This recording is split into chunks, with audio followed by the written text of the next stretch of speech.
જય માતાજી, જય માં મોગલ. હાલો બોર ખાવા. હું તો ડુંગરમાં જઈ ગયા છે વાડીમાં, તે બંતન લેવા જવાના છે. ઘણા એ તો બોર વીણતા છે એ થોડાક બહુ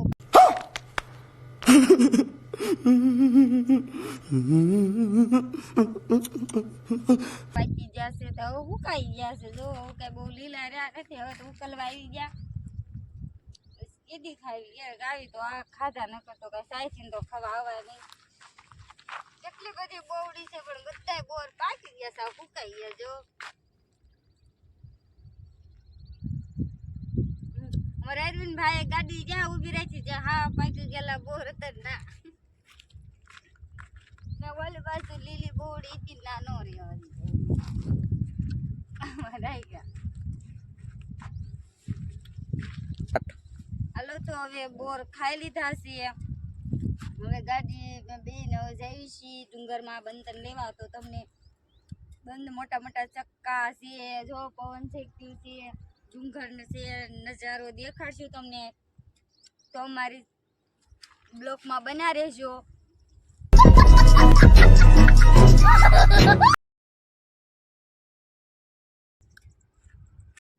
હાલો તો હવે ડુંગરમાં પહોંચી ગયા છે. જોવો અમારો ડુંગર કેવો છે, એમાં બંધણ કાપવાના છે તો ભારો કાપી લેખી. કેટલા બધા ડુંગર છે, બધા ગોરડ જ છે, બાવળ નથી, ગોરડ જ છે.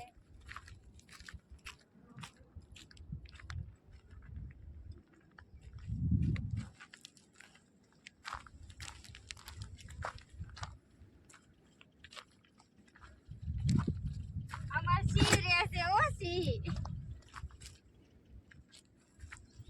બીક તો લાગે છે પણ તો બીક રાખતા રાખતા આવું પડે. ક્યાં જવું છે?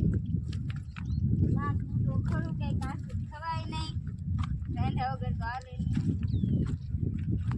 ગેસ તો છે પણ ગેસ નું કોઈને ભાવતું નથી ઘરના.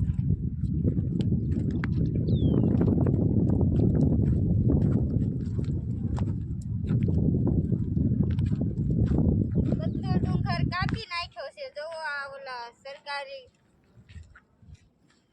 મશીન થી આ બધા કાપવા વાળા આવ્યા હતા, વન બધું જંગલ કાપી નાખ્યું છે. 2 મહિના જેવું થયું છે બધું જંગલ કાપ્યું અને બધા કોરડ કાપી નાખ્યા. જો એક કોરડ ઉભો જ નથી, બધા કાપી નાખ્યા. જો આમ દેખાડું તો આ બધું કાપી નાખ્યું. એક ડુંગરની ઢોરી ડુંગરે પવન ચકી અહીંથી કેવડા મોટા પવન છે.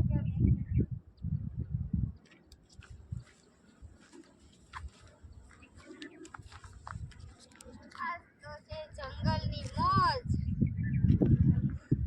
લાગે. કાંઠા વાગી જાય છે મંતન લેવા જઈ.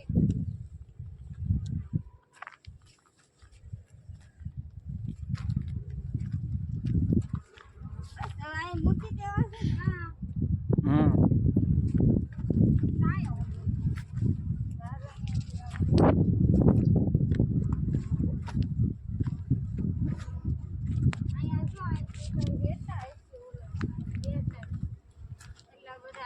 ગોરડ ઉભા રહી ગયા ત્યાં ઓલા કાપવા આવ્યા હોય ને ગોરડ ને એવું, એટલે પછી ત્યાં સાયા બે વાટ રાખ્યા હોય. જો સાઈડોમાં ગુંદર બહુ હોય હો, અને ગુંદર એ બહુ મીઠો હોય છે.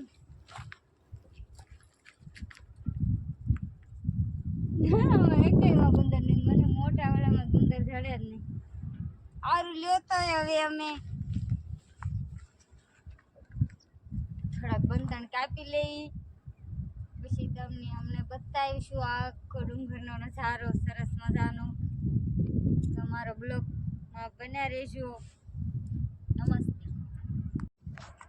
હાલો તો જો બંધણ કાપી લીધા છે, તો હવે ભારો ખડકી લેવી. જો બધે કોરડના કાપ્યા છે, કાંઠા બહુ છે વાગે દોરી લઉં. સારો થઈ ગયો છે. કેમ તો આજમાં મારો બ્લોગ કેવો લાગ્યો? સારો લાગ્યો હોય તો લાઈક અને કોમેન્ટ ને શેર કરી દેજો.